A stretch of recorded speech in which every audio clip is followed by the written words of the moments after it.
Okay, insert shade. So if you have a medium, so for example, you have you have the wave going like this. Sorry.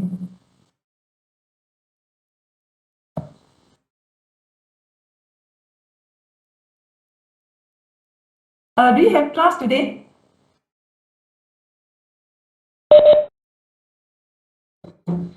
At 4 o'clock also I have to go to this. Okay. So when you write like this, so this part is known. This part you always say that it is CC. CC. Okay. And then we consider this one as you can see the arrow I highlight is positive Z direction. So if this is the medium, then we use the E field like this. And you know that this is Z direction. Okay, this arrow is Z direction, and then the E here, the E field here, you see this? The E field here is X direction. Okay.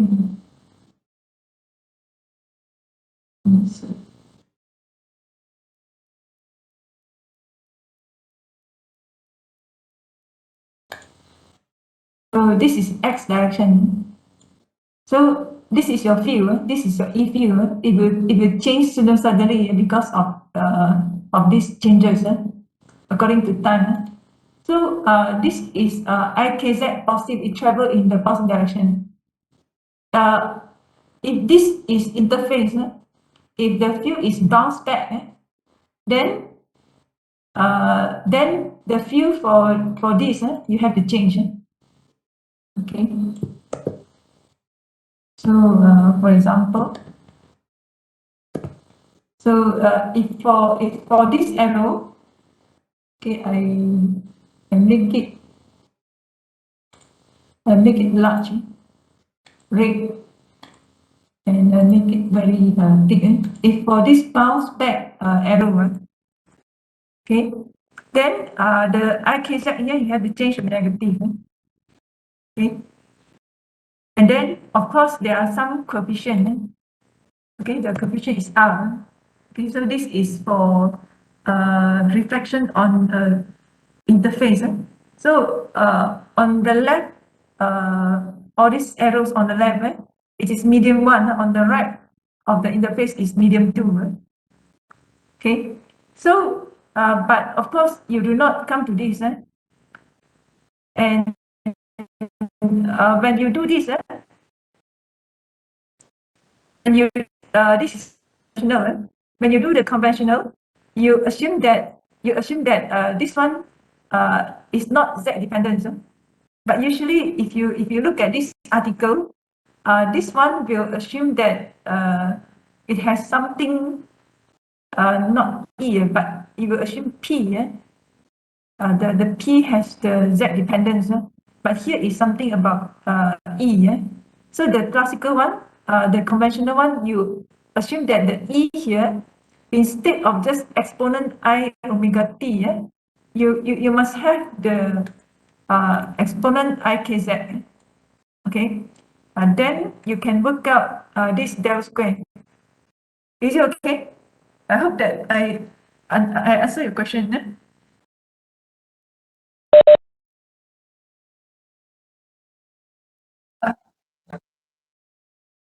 But right now, is it okay? Do I answer your question? Okay, so last week I asked you to work up the mathematics. Am I right? Do you have any progress?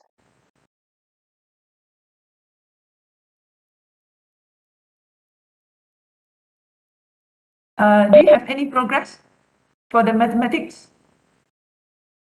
Still working, yeah? Okay. But actually, last week after the meeting, I tried to look at, I do not work out yet. I tried to see how it is. Actually, you can see my screen.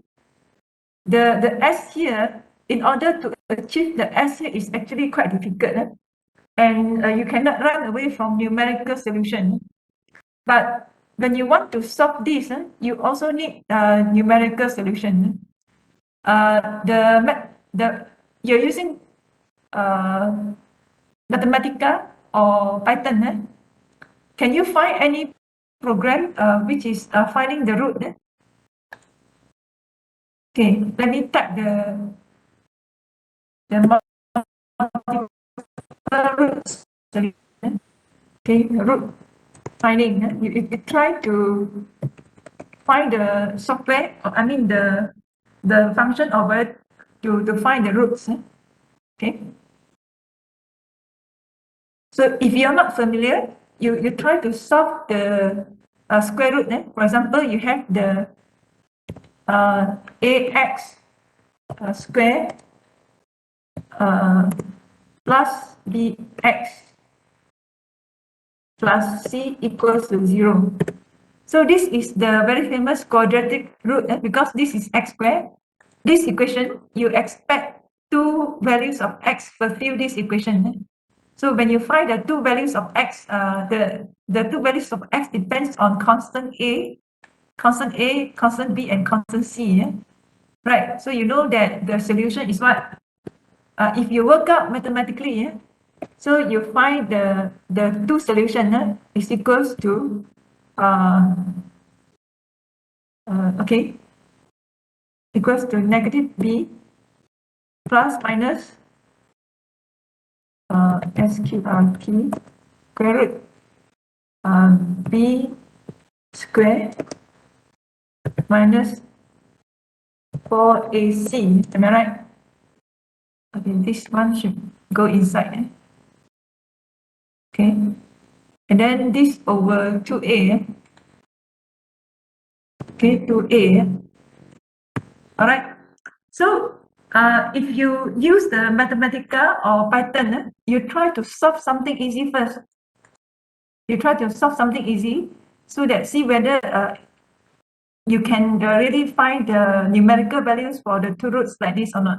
Of course, you have to put in some values for A, B, and C are constant. See whether you can find the roots or not. And then when you look at this, okay, so last suggest that you try so that you can solve the P versus S. P versus S according to what I explained here. Because the P depends on this column and this column. When you find this, then you can find your P, right? Okay, you find the lambda and phi, then you can find the P.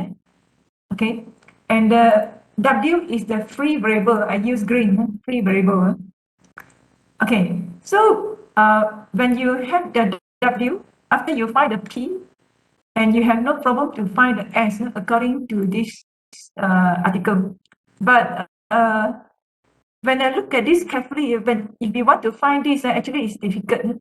The method that I told you earlier is definitely is correct, 100% correct. But to achieve this is a bit challenging. Okay, I try so that in order to see by stability, maybe we no need to follow the articles. If you follow the articles, you have to find the P and S. Whereas I will suggest that this is the free variable, right? You can choose the range of omega, the green one. And from this omega, and then based on this solution, based on these two solutions, you have no problem to find the P. You get what I mean? You have no problem to find the P. And after this, of course, you find the lambda and the phi. And after this, from this, you can find the P.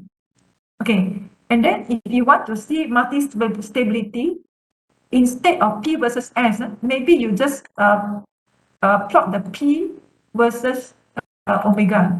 Let me highlight in blue.